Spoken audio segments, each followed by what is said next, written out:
Over 24 hours after the United States struck 3 nuclear sites in Iran, the unknown still looms. But how could U.S. involvement in a war overseas affect us here at home? We went to the experts to find out. Having Iran with nuclear weapons is not a good thing. 20-year Navy veteran, counter-terrorism expert, and Tulane University professor Michael Wallace says how and where Iran responds will become clear soon. One of my first assignments was looking at Iranian special forces. The next 48 to 72 hours are really going to tell us what Iran wants to do. If de-escalation isn't on the table, Wallace says retaliation could take place overseas or here at home. If Iran acts on American soil, Wallace explains how their payback could play out. Here in the United States, what we have to be worried about are there Iranian paramilitary forces here?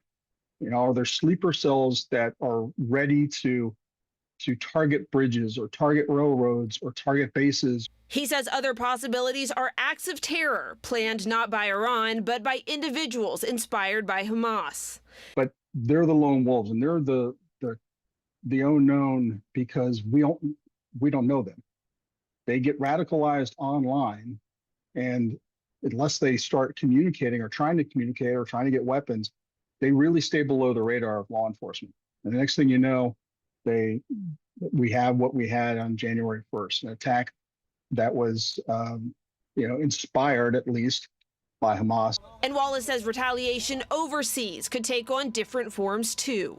They're going to do a number of things. They're going to try to close the Strait of Hormuz, which is where a lot of the world gets its oil from the Gulf state. Iran could launch its own attack against U.S. forces.